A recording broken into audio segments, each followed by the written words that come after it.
स्वराज्य संस्थेच्या निवडणुकांचे पडघम वाजले आहेत। राज्यातील नगरपालिका नगर परिषदेची निवडणूक लागली।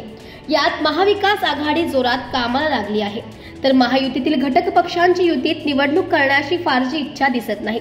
अहिल्यानगर जिल्ह्यातील बहुतांश ठिकाणी युतीत गट तट पडलेले पाहायला मिळत आहेत। महायुतीबाबत बोलताना अहिल्यानगरचे पालकमंत्री राधाकृष्ण विखे पाटील यांनी महायुती व्हावी ही मुख्यमंत्र्यांची इच्छा आहे, मात्र नगरपालिका नगर परिषद निवडणुकांमध्ये युती करण्याबाबत स्थानिक आमदारांना अधिकार देण्यात आले असल्याचं म्हटलंय।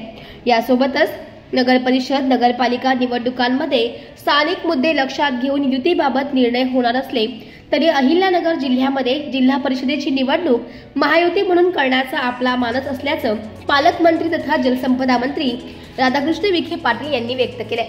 मात्र या निवडणुका उशिराने होत असल्याने इच्छुकांची संख्या वाढली। आमच्याकडे बरेच उमेदवार आहेत, त्यामुळे परिस्थितीनुसार निर्णय घेण्यात येईल। असं असलं तरी महायुती म्हणूनच निवडणुकीला सामोरे जाण्याची आमची इच्छा असल्याचं देखील विखे पाटील यांनी सांगितलंय।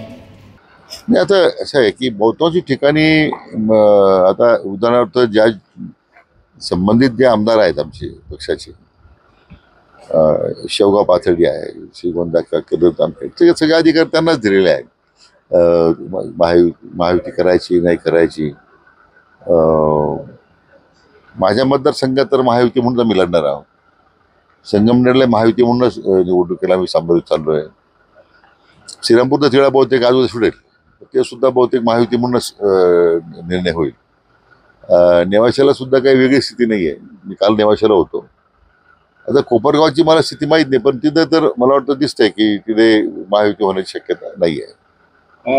त्याचं असं आहे की स्वतः माननीय मुख्यमंत्री मोदींनी महायुती म्हणून निवडणुकीला सामोरे गेलं पाहिजे असं जाहीर केलं आहे। तथापि काही काही ठिकाणी काही निर्णय वेगळे असू शकतात, त्या प्राप्त परिस्थितीत पक्षाला काही निर्णय करावे लागले तर ते स्वातंत्र्य दिलेलंच आहे।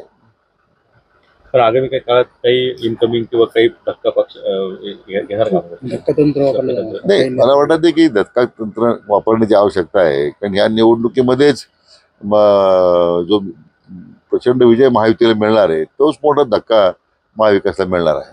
हे आता नगर परिषदांचं नगरपालिकेच्या इलेक्शनच्या बाबतीत सुरू आहे। सध्या स्थानिकांना आपण निर्णय घेण्यासाठी स्वतंत्र दिलंय, मात्र जिल्हा परिषदेच्या आणि पंचायत समितीच्या निवडणुका लवकरच येत आहेत, त्यासोबतच महानगरपालिका देखील आहे। नेमकं त्या संदर्भात कशा पद्धतीचं समीकरण असणार आहे?